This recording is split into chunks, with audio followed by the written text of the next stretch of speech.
Bankier and Keith are going to come out there. Look at this, freed up in front. Stankoven scores!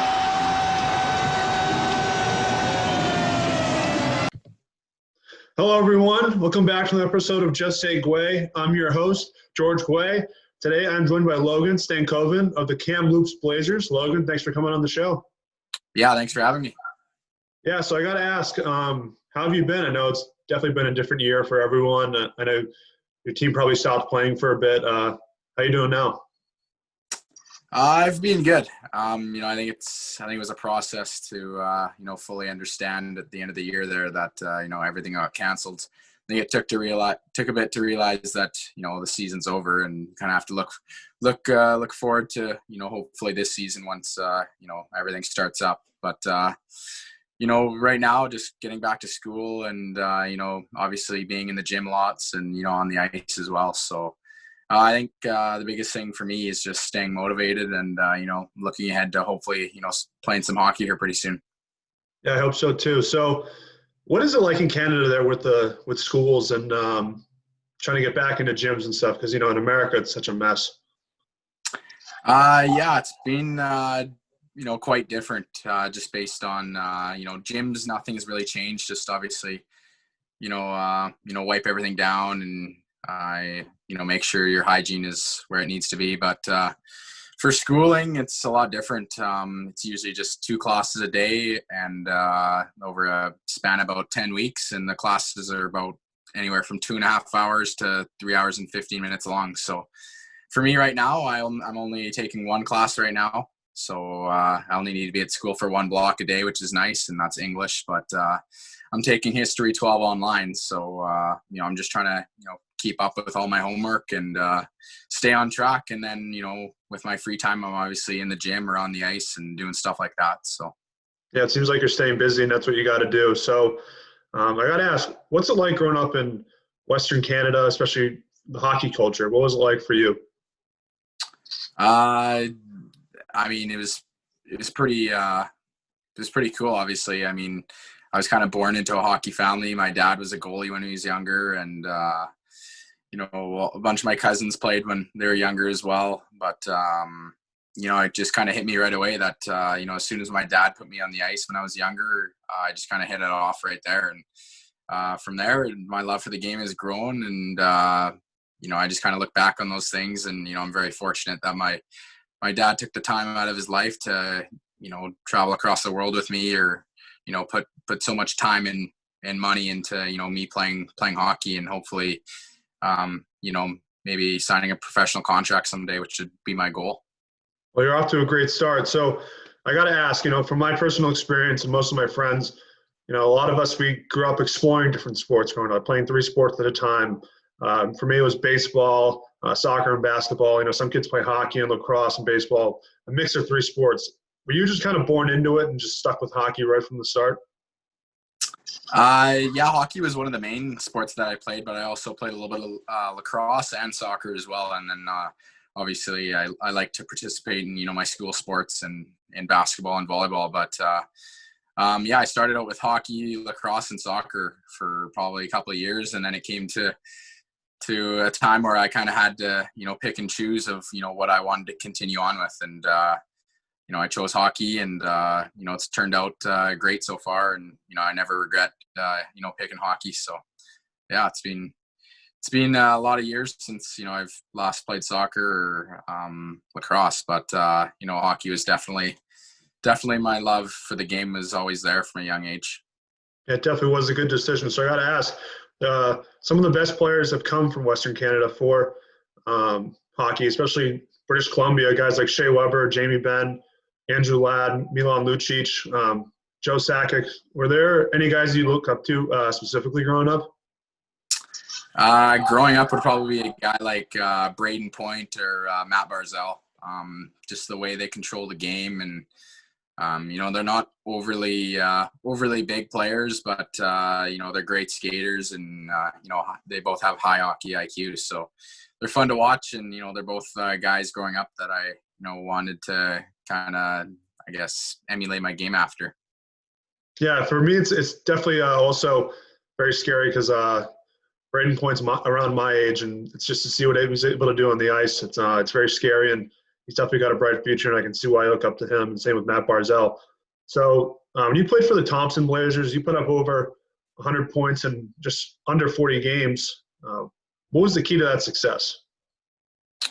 Probably just, obviously I had good line mates to play with, but probably just, kind of really working on my game over the summer. I know in my Bantam second year, I got a few games with the Yale Hockey Academy midget prep team, and it was a real good eye opener just to see, how big of a difference there was from, Bantam hockey to midget hockey. So I think I got a real good taste of what it was going to be like going into that season, and I really tried to put in the work, and I came in prepared, and things just kind of took off from there. And it was a great season overall, and I miss playing with all the guys here in town, but a lot of those guys have moved on to whether it be junior hockey or just stuff like that. So it's really cool to see where all the guys are now, and I still keep in touch with them. Yeah, it's good that you still have those relationships with them. So I got to ask, when you're putting up those kind of numbers, do you kind of have a point when you kind of, look yourself and say, I'm ready for the next level, or maybe the game's too easy for me at times, or does it just keep getting better every day? I wouldn't say there's a certain point where it becomes too easy. I mean, obviously teams, have different strategies to, try and shut down certain players, but I'd probably say there was a certain point last season where I loved being able to, get called up, as a 15-year-old and playing in the WHL. So, I was really looking forward to those opportunities. And then, when I got the call to play playoffs as a 15-year-old, that was really special for not only me, but my family as well. And, just to be a part of, the playoffs is something I'll remember for the rest of my life. And, it was a really, really cool moment, definitely. Yeah, so you move on to the Western Hockey League. You do have a great first season, offensively wise, very impressive. So I got to ask, from that first season, what did you learn about yourself as a player? I'd probably say, consistency in my game. I think it was really tough at first to, contribute, consistently, I guess, whether it be, getting ice or, playing penalty kill minutes or power play minutes, just little things like that. I think it really took me some time to, be consistent. And I think as the year went on, I became more consistent in my game and really tried to work on that aspect of things. And then, I kind of saw that, I did get the chance to, play a little bit more power play here and there, and, penalty kill as well. So, just being able to see that the coach had trust in me in those positions at, certain times in the game. So I think my confidence just kind of, grew from there, and I finished the season off pretty well. Yeah, it's good that you have that confidence, especially when, the coach believes in you as well. So I got to ask, you're pretty far from where most of the action takes place in college hockey in the Northeast, and even states like Minnesota, North Dakota, Michigan, Ohio. Was playing college hockey ever an option for you, and did you explore it, or did you really want to stay in Western Canada the whole time?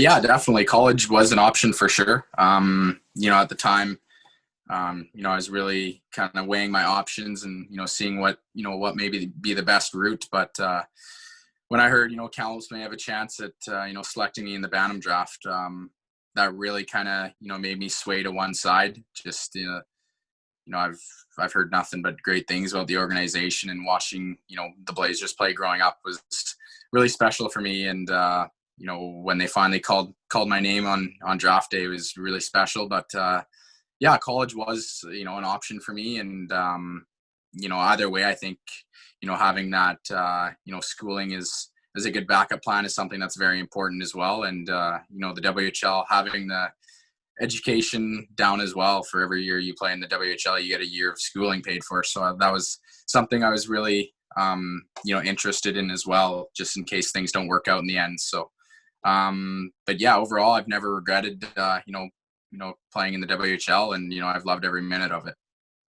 Yeah, I can see why. And it's very impressive that you value education as much as you value your hockey career.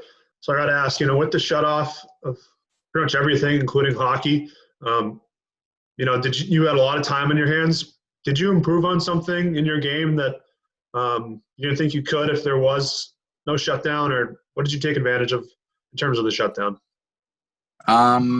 Definitely working on my foot speed and just my first few steps, trying to get quicker and faster to pucks, or beating defensemen, outside and trying to take pucks to the net. So I think being able to use my speed in a game is very important, and speed kills. So I think that's the name of the game, and being able to work on that kind of during quarantine there was something I really wanted to take pride in. So obviously you want to keep all your skills fresh and work on little things here and there, but speed was definitely one of the things I wanted to work on. Yeah, you can't go wrong with that. So next year is your draft year for eligibility wise. What are you trying to work on before then, when teams are really, really on you and showing interest? Probably consistency again. That's probably one of the main things, but also kind of becoming a leader on my team, and even though I'm still a younger guy on the team, I want to be able to contribute positively, whether it's on the ice, off the ice, helping the younger guys come in the league, and kind of set a good pace for the younger guys, and make sure they feel comfortable in the league, and make sure there's a good mentality around the team. So that's probably the main thing. Yeah, it's a good answer, and it certainly should be an exciting time for you this time next year. So I got to ask, what have you made of the NHL bubble playoffs? Who do you think is going to win the Stanley Cup final? Game 2 tonight. I'd probably have to go with Dallas, just because of they're kind of streaking right now, and I think Tampa Bay is a little bit bruised up and battered, but it's going to be interesting to see who comes out with the cup. But overall, I think the bubble has been great, and I think that I saw a tweet there the other day where there's been zero positive tests for COVID, so that's a great thing to see, and it's gone well so far. Yeah, it's amazing to see how it's worked out. And it's the thing about Dallas is, each round I feel like I've been saying they're not going to get past this round. They'll lose the next round, and here they are, and they're up 1-0. So, Logan, I appreciate you for coming on my show, and we'll stay in touch, man. Yeah, thanks for having me, George. Yep, for sure.